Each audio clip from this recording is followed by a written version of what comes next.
Every engineer starts with curiosity. That quiet question, how does this work? But for Dr. Tomás Estrada, that question led to something deeper. Why does this matter?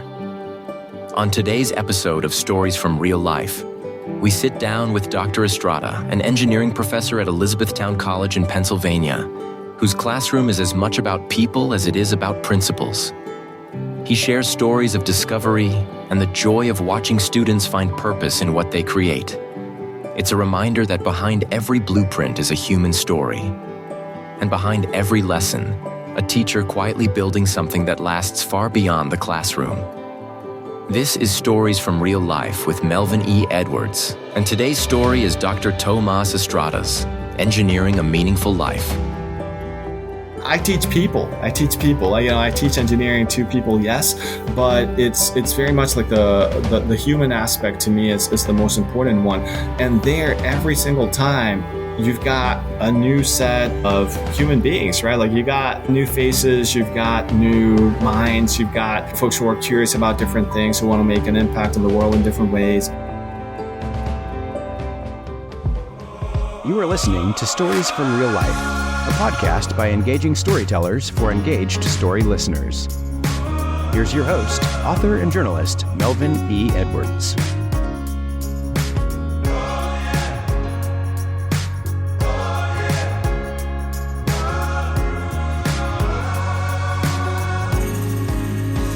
Hello again, and welcome to another episode of Stories from Real Life.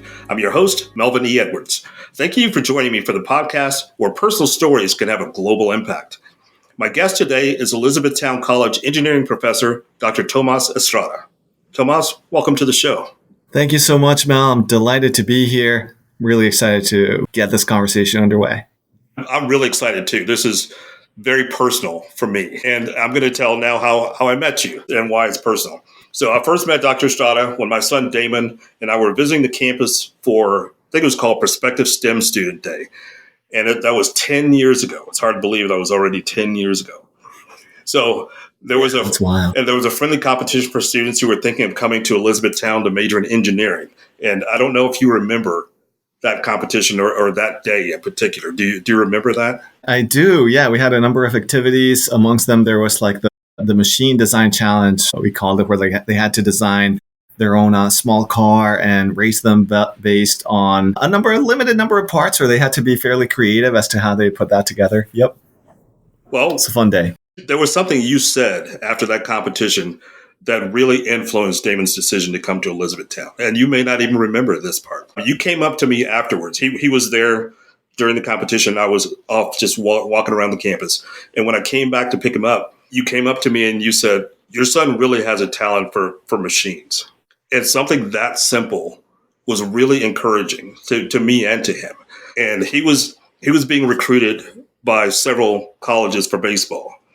So he was specifically looking for baseball and engineering at a small school, which is not easy. There are plenty of schools that have not an easy combination, but not a lot of small schools have a full, complete engineering program.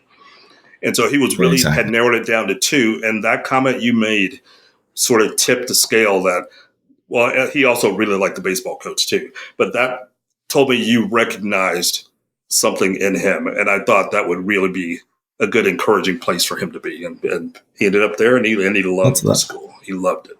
I'm delighted to hear that. And I'm really glad that it worked out that E-Town was indeed such a nurturing place for Damon.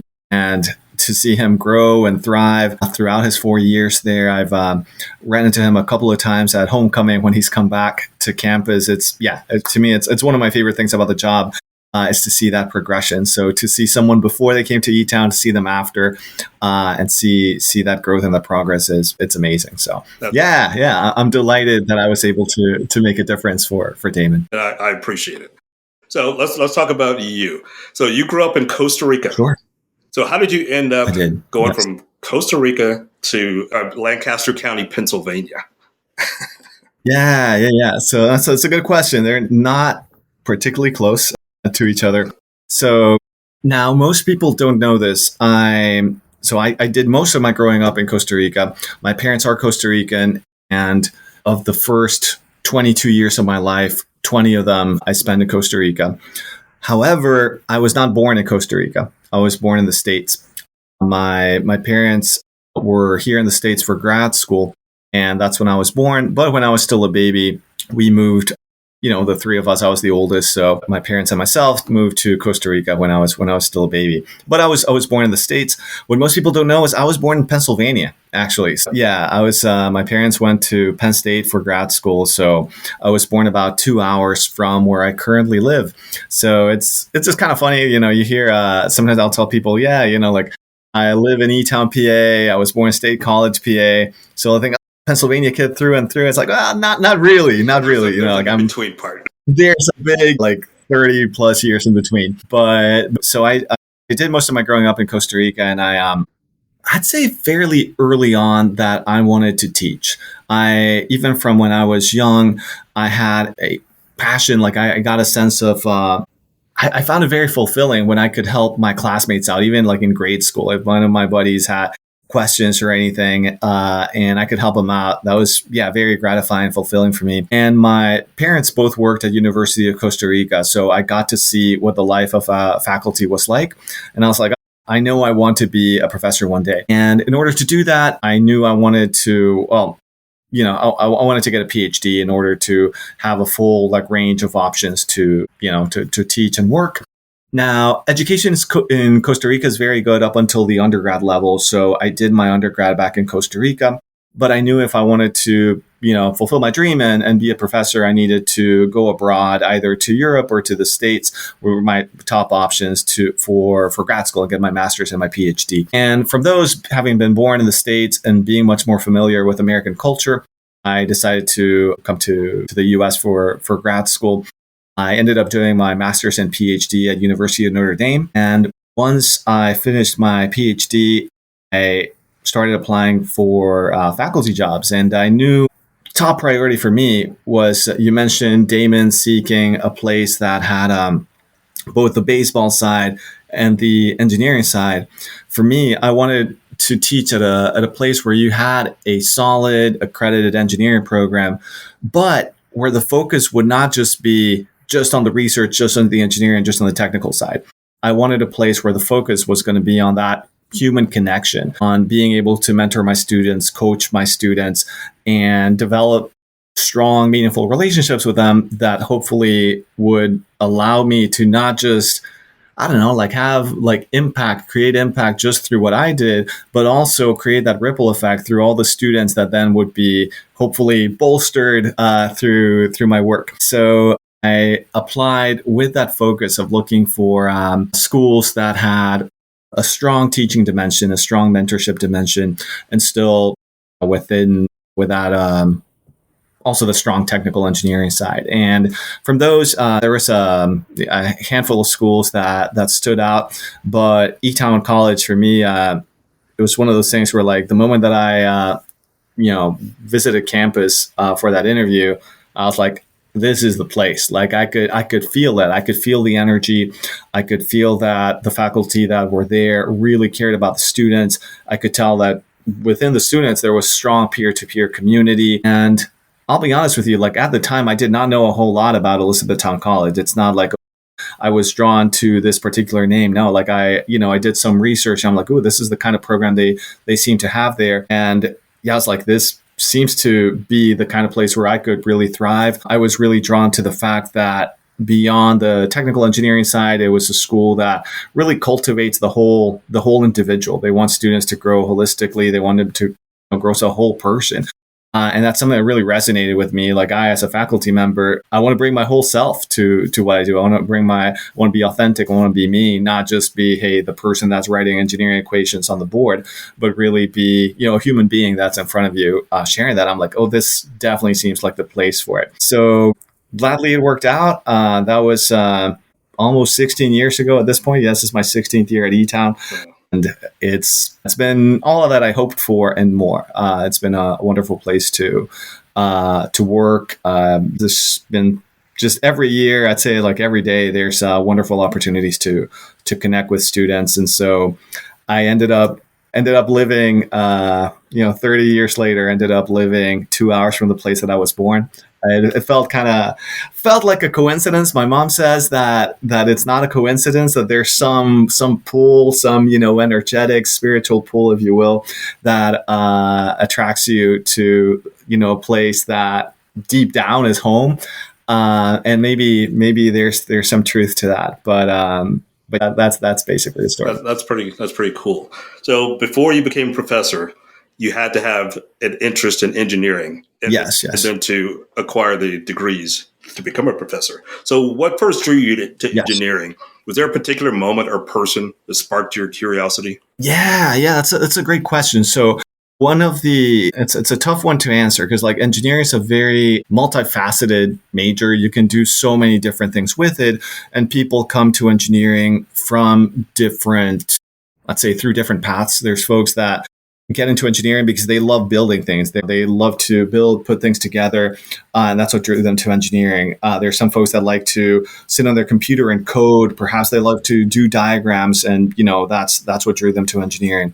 For me, to be honest, it was mathematics. Since I was quite little, I loved math. And I mentioned my parents working at the University of Costa Rica. They were both math professors at UCR when I was growing up. And they definitely shared with me that love and appreciation of mathematics. So, and so there's some folks that love engineering in spite of mathematics. I loved it because of that mathematics. Just being able to look at the way things work, not just in terms of, okay, here's this physical object and this is the way the parts fit together, but more so to be able to step one layer behind, 2 layers behind, and see these are really all the processes that make these things come alive, right? Like, to me, that was absolutely magical. So I'd say from the start, you'd have to trace it like way back to childhood, and kind of like the love of math, that intellectual curiosity that my parents infused in me.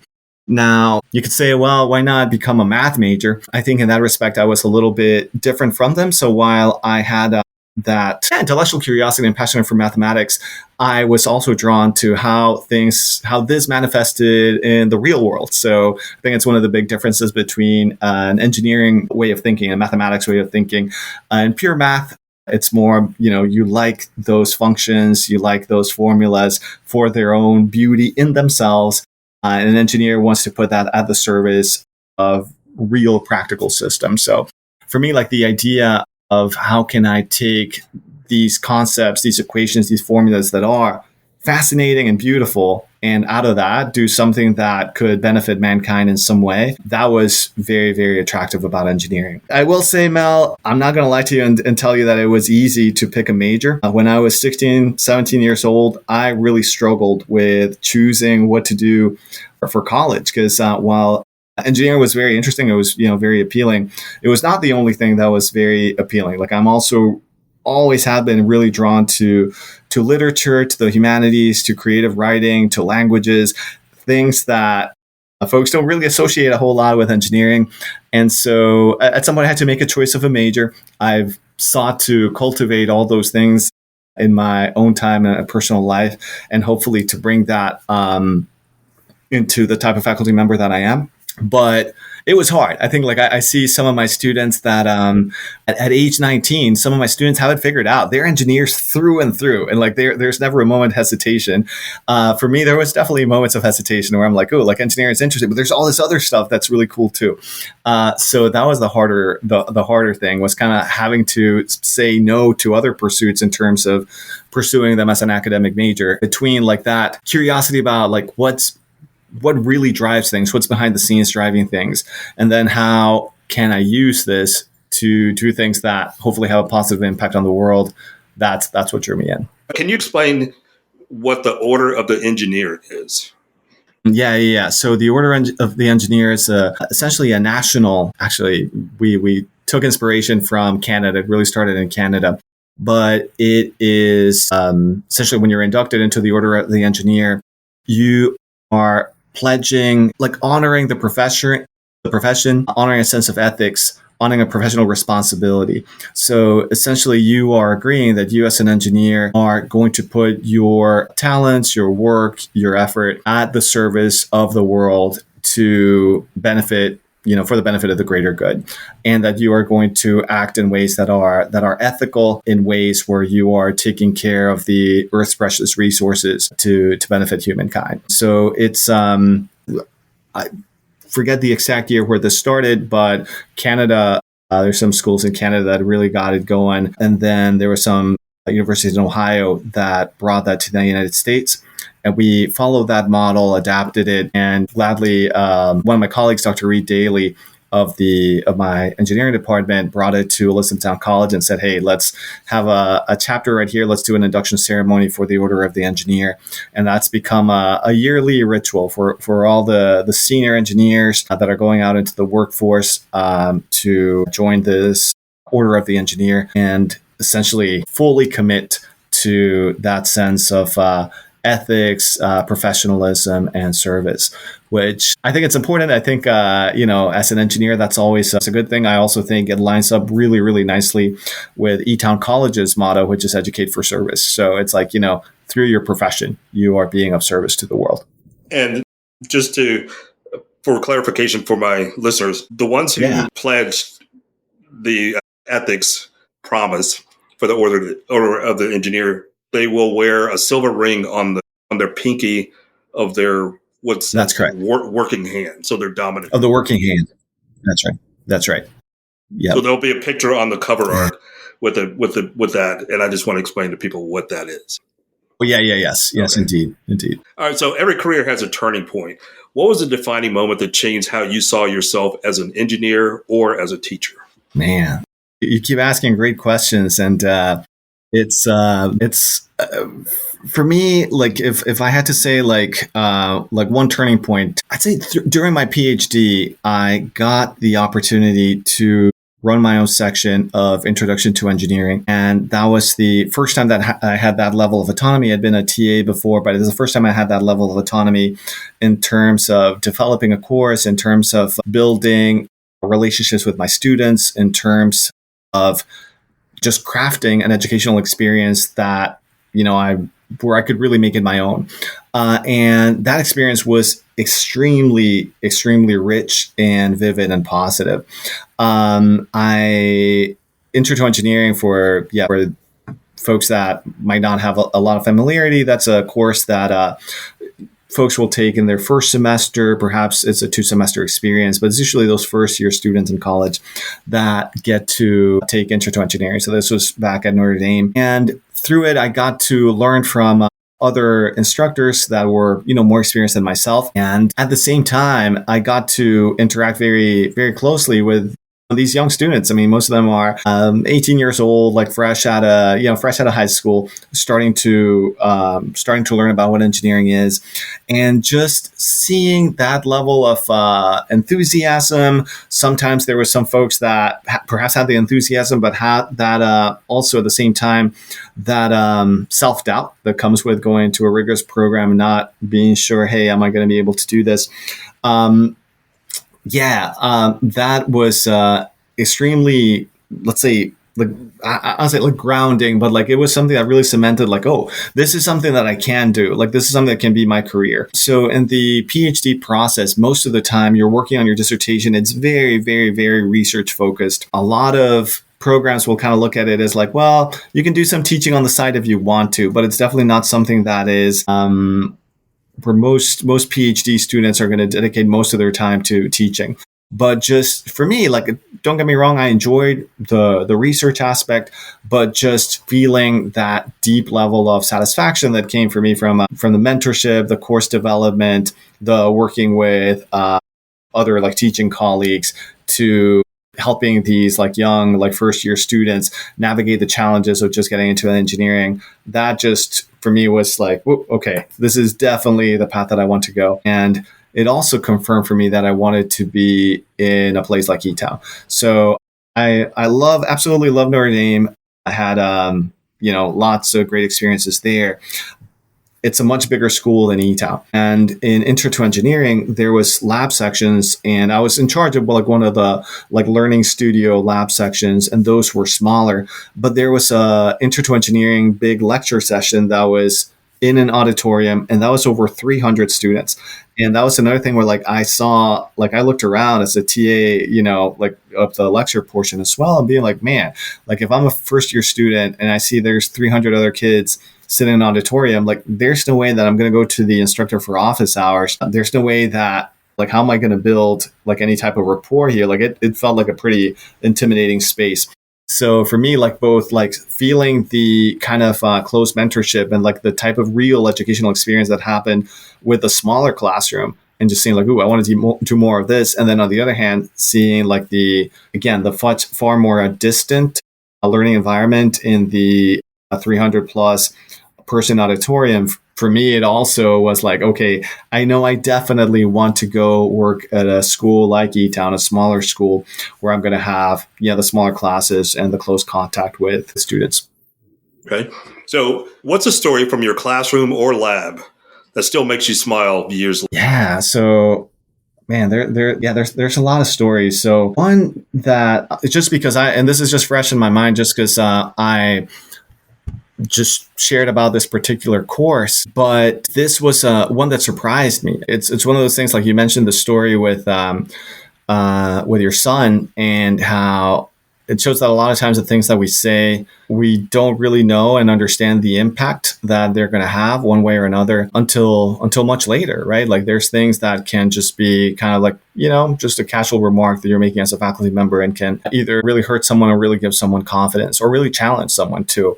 So in this particular Intro to Engineering course at Notre Dame, they were team-based projects, as we have a lot of in engineering, teams of 5 students working together to come up with a project. And I remember there was one particular team where there was a student, and I'll use the first name, a student named Amanda. And Amanda was right off the bat, like the most motivated person regarding the project.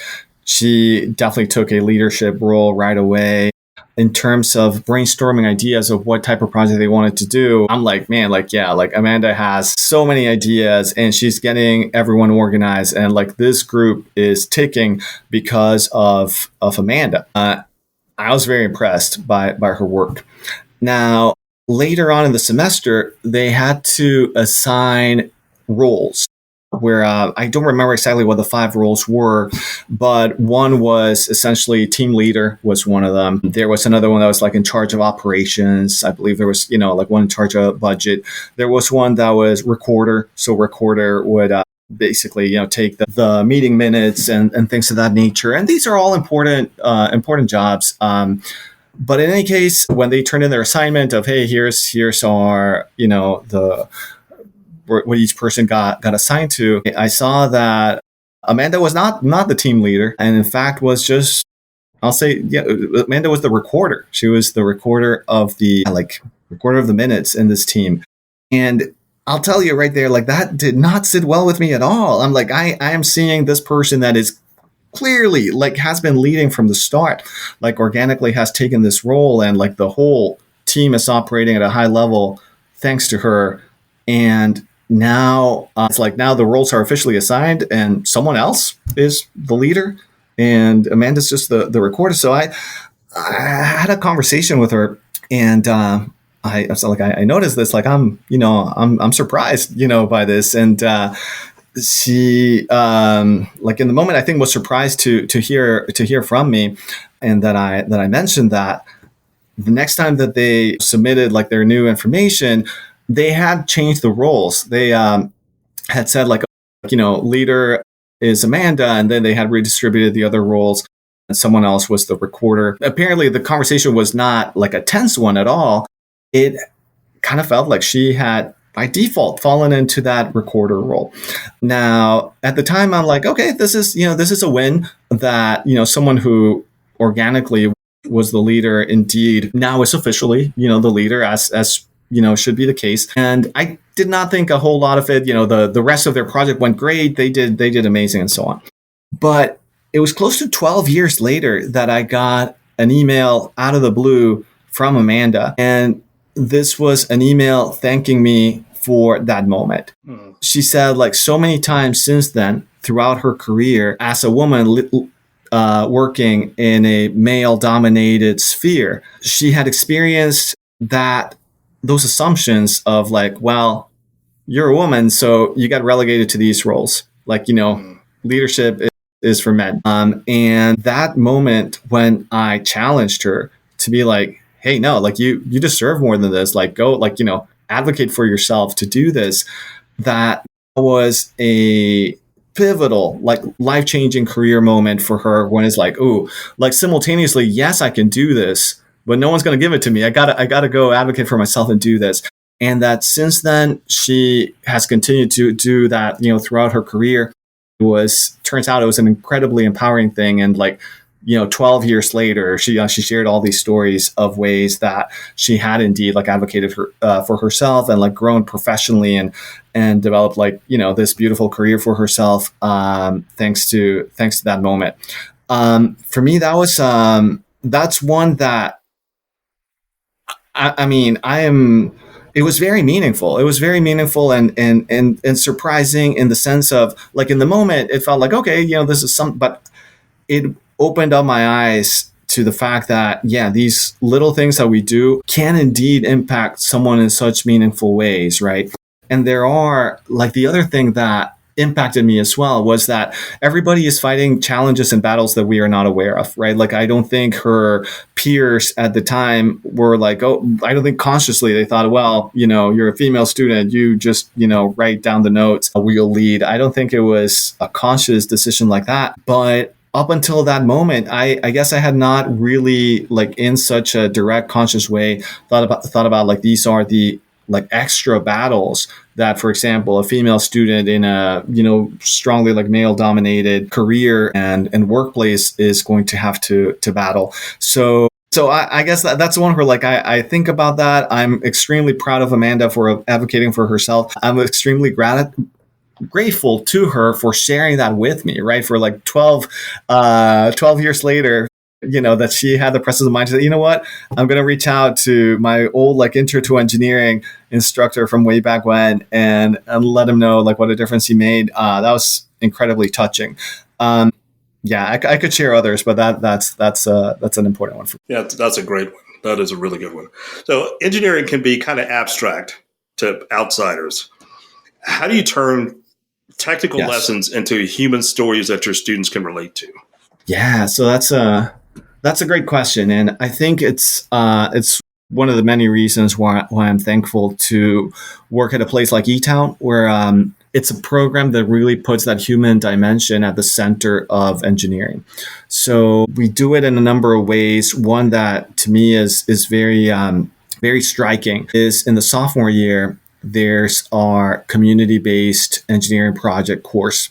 And it's a full semester. It's teams of 5 students, and they work with a community partner. The idea is you get to put your engineering talents at the service of the community. They come to you with, hey, these are needs that we have. And it could be anywhere from, we've had like, pet shelters. We've had historic homes that need repair. We've had folks who work with students with disabilities that might need help developing tools that are more stimulating or useful from a sensory standpoint. So right off the bat, like, these students get to see, like, I'm not just like doing some cool stuff by like building these things or programming these things. Right off the bat, there's a human being that I'm impacting. So like the priority in that course is you are, I'd say, like, compared to especially to the senior level projects, it's simpler type of engineering, it's simpler projects, but you are learning how to communicate with non-engineers.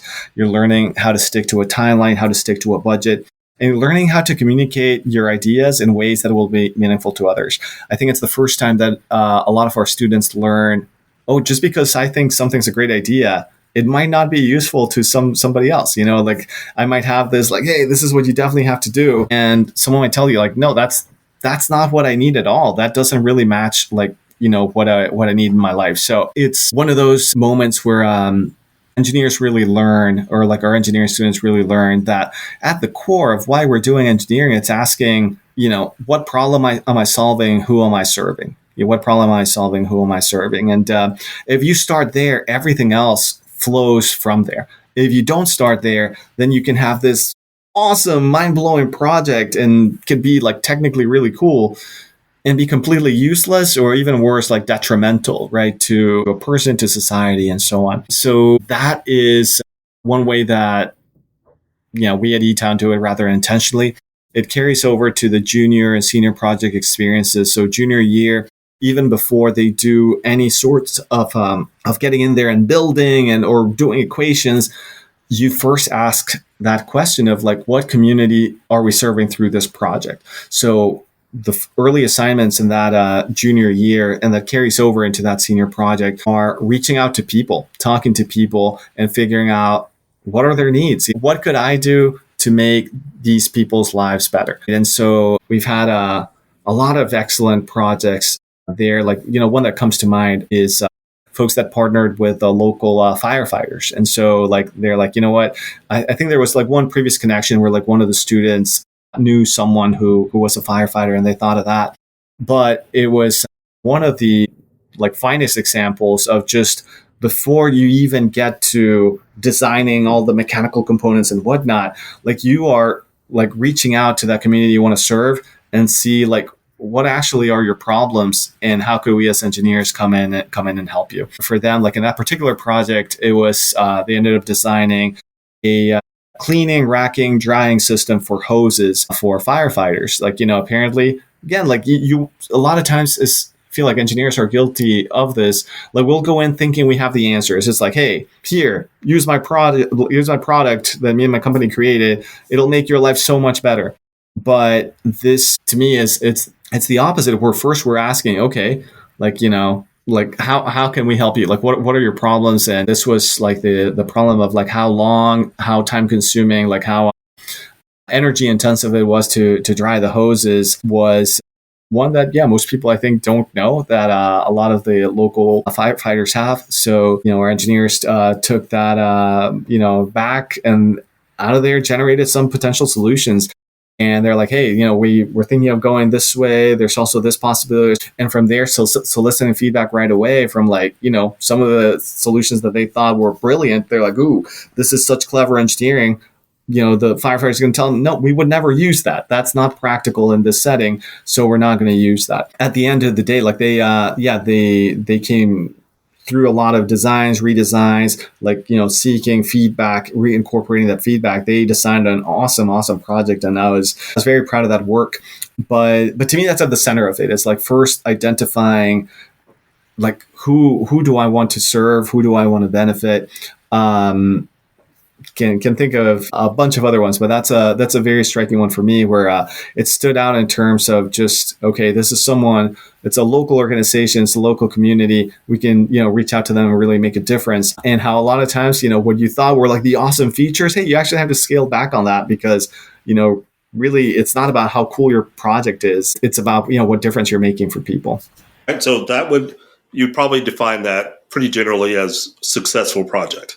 So how do you personally define success, not just in your profession, but in your life?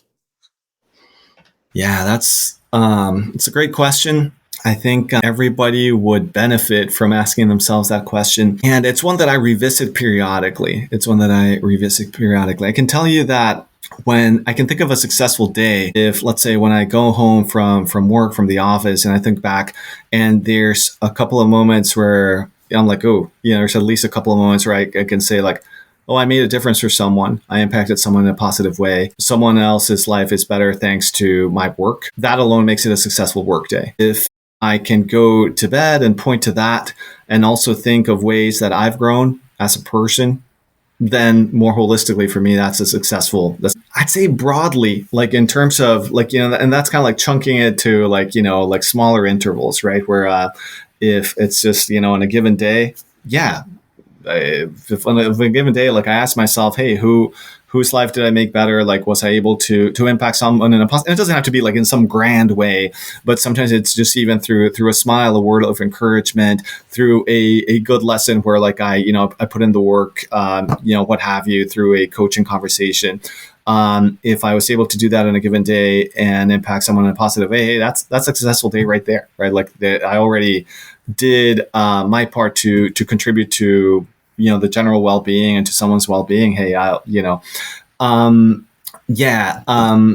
that said, like for me, like in terms of more holistically, like what I consider success is I think like a feeling like for me, success is closely aligned with the concept of alignment and balance. If I feel that what I'm doing, like my actions, how I'm investing my time in a day-to-day basis, aligns with my values, aligns with the way that I want to impact the world, to me, that's successful. And if I feel that, like in terms of my own growth as a person, that the growth that I'm experiencing, it also aligns in term like with my values and my passions, to me, again, that's success. And I'd say I said at the outset, like I think it's important to ask oneself that question, because it will evolve. And I think if we don't, society will be really, really quick to define it for you, right? In some of my upper level classes, my technical classes, I'll pose this question to my students as to, what does it mean to you? How would you define success for yourself right now or in the future? And you do see that like a lot of students have never asked themselves that, like in such an explicit way. And if you don't ask yourself this, then society will be quick to tell you, oh, it's lots of money. It's a lot of career promotions. Like that's what that is, right? And that's not to say there's anything wrong with, wanting to grow professionally and so on. But I think for almost everybody, once you look a little bit deeper, there's a whole lot more, right? There's a whole lot more. And so for me, like if I can look at my life and say, you know what, I have lived in a way that aligns with my values. I have done some good in the world. I felt that, I personally have grown, have cultivated my gifts. That's important. Now, I'll say there's blessings and curses to all of this, because I mentioned earlier that I had a hard time choosing a major, and I did. And I know that, now I've been a professor for 16 years, and the variety of interests and dimensions of my life that I would like to cultivate is still really wide and really varied. I think sometimes I envy folks that are more like one track minded. Hey, all I care about is being an engineering faculty, and that's it. That defines me. And, success is just being really awesome at teaching engineering, and that's it. For me as a human being, there's so much more that I want to cultivate. There's so much more of the world that I want to explore. There's so much more of myself that in terms of learning, growth, in terms of, body, mind, spirit, that I want to keep growing. And it makes it more exciting, but it also makes it more challenging, right? Because it's not like I can point to this one thing and tell you, hey, that's a metric. It's more this lived experience on a day-to-day basis. And I don't recall if we have a specific question based off of this, but one of the things where it has certainly evolved for me over the years has been a switch from outcome orientation to process orientation in terms of success, in terms of happiness as well.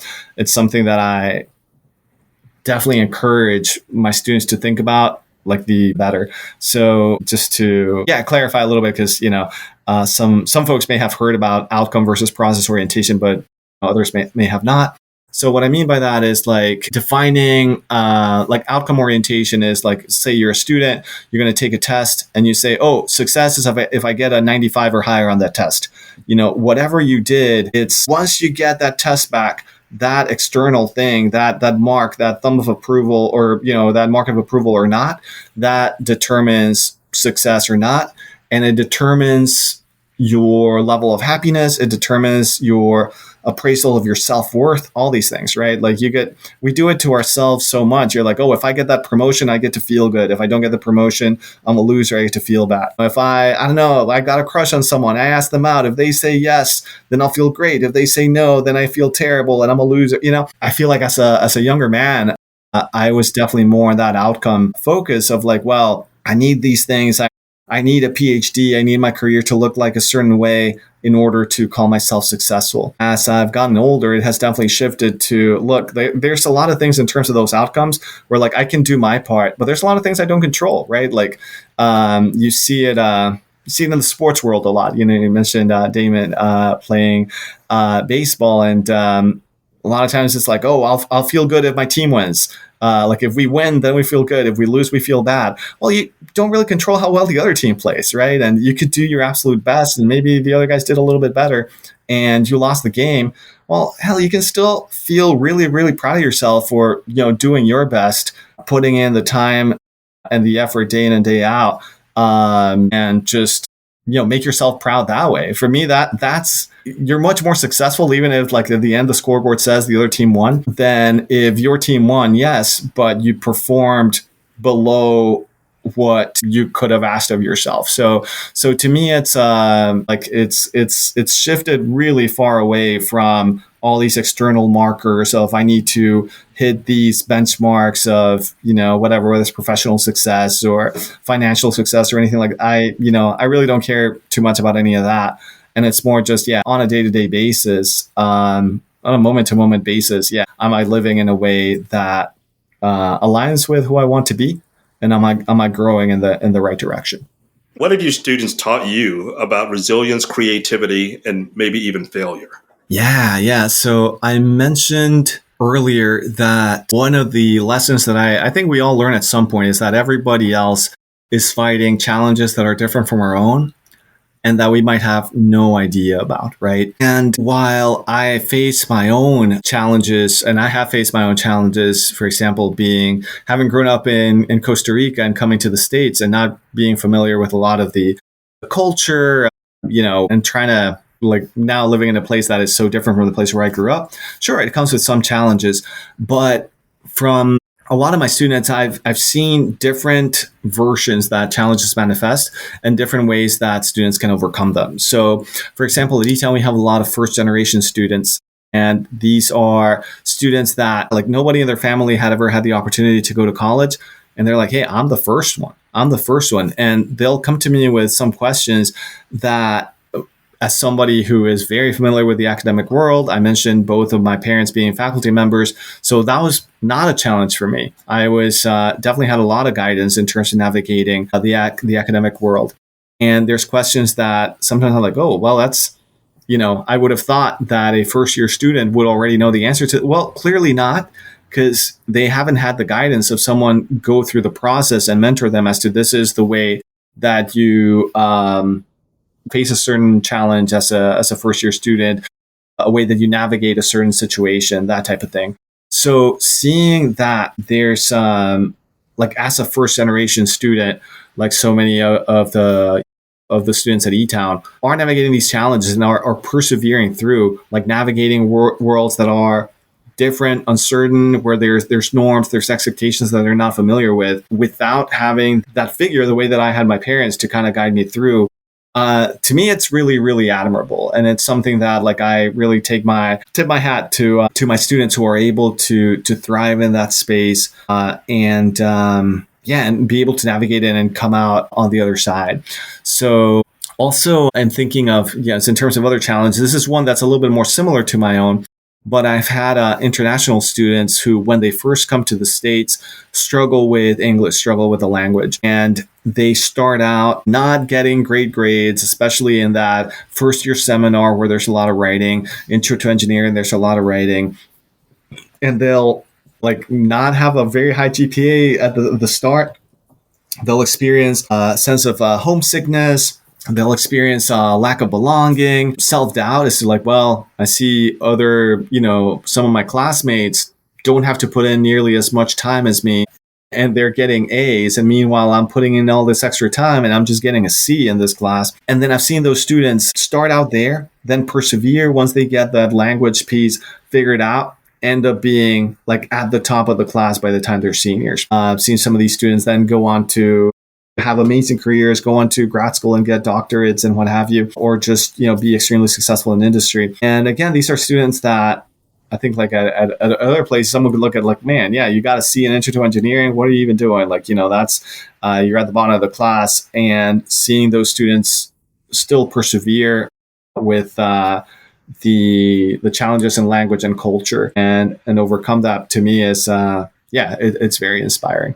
I mentioned, like I shared the story of Amanda, but I'm also like really, just like I also tip my hat to like so many of my female students that have to deal with those challenges of like, sometimes I'm teaching a class where there's, 22 students and there's one female student and 21 male students.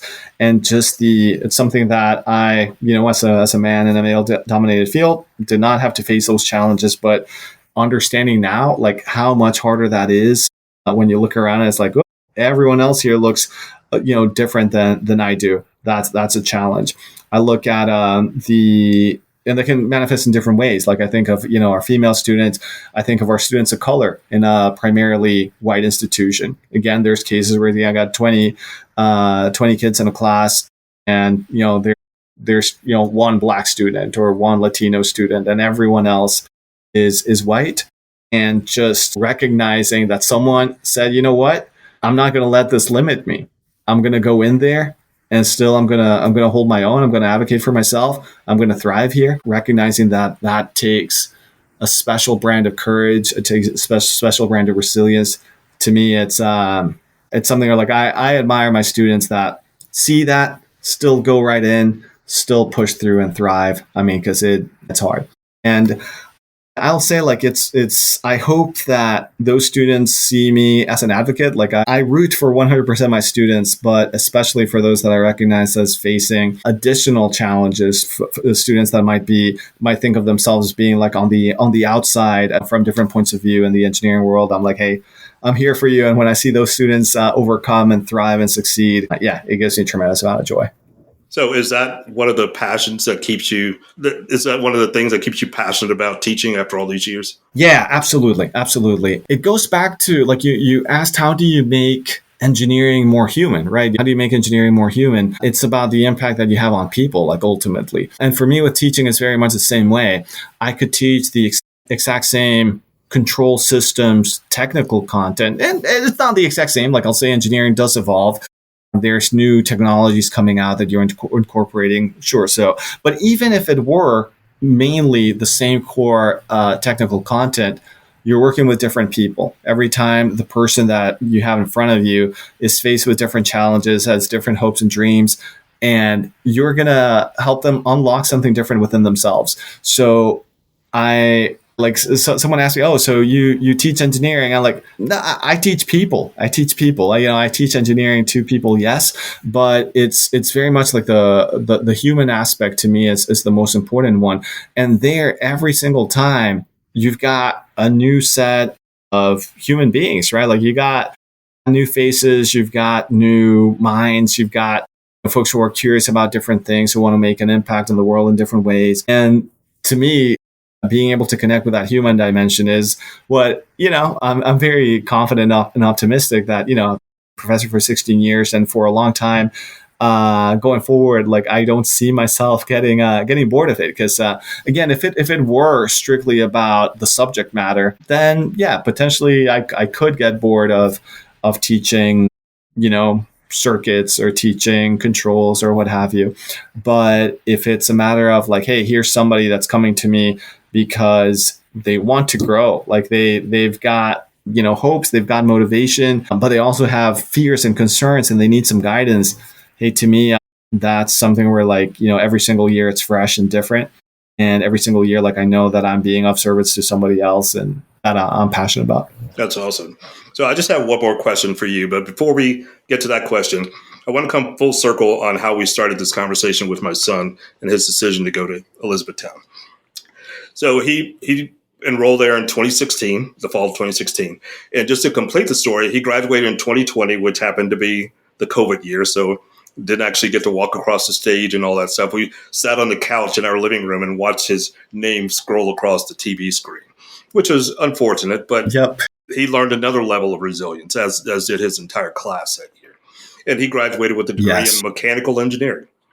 So he's now an engineering manager at an international company, and he owes his success to the education he received at Elizabethtown College and the mentorship from professors like you and Dr. Atwood and Dr. Reed Daly and all the others who were involved. So I want to say from the bottom of my heart, really thank you and appreciate everything you did for him and all the other students who come in contact with you.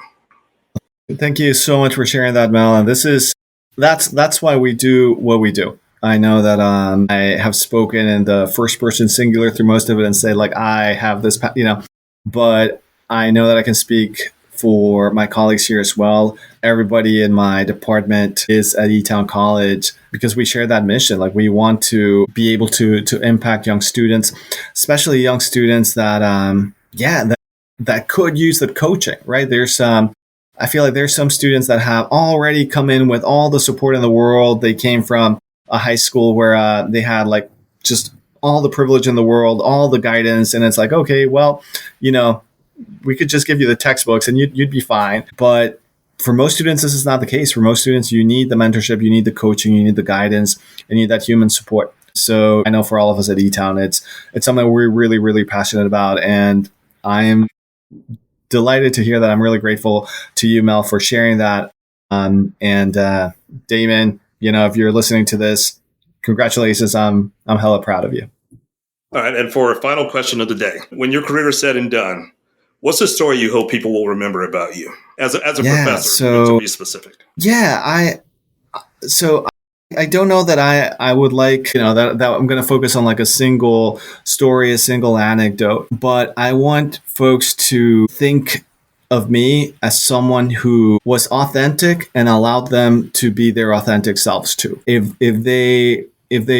they're like, oh, whether they had like back in 2010 or in 2030, if they're like, oh, I could go to Estrada and like, I loved going to his class because he was himself. He was a human being and he was authentic and real with me. And that in turn allowed me to be authentic and real and discover things about myself that perhaps were scary, perhaps were challenging. Like, I hope that's the case. I hope that's the case. And whenever alums share stuff like that and tell me that I'm accomplishing that to some extent along those lines, that's what makes me proudest.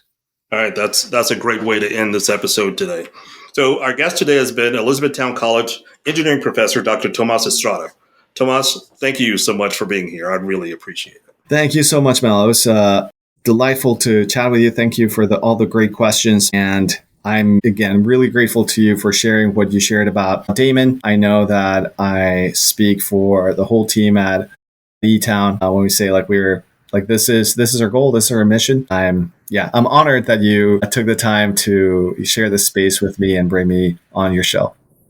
It was great having you here. So if you want more information about my guest and the things we discussed today, you can go to my website at podcastreallife.com for some links. Dr. Estrada, Elizabethtown College, the Order of the Engineer, some of the other things that we discussed. There will be all of those links in the show notes. That's it for today's episode of Stories from Real Life. Join us again next time for another chance to learn from each other. Until then, don't forget to shine your light wherever you go. Thank you for tuning in to this episode of Stories from Real Life. Don't forget to subscribe and share. Let's meet right here every Tuesday and Friday. See you then.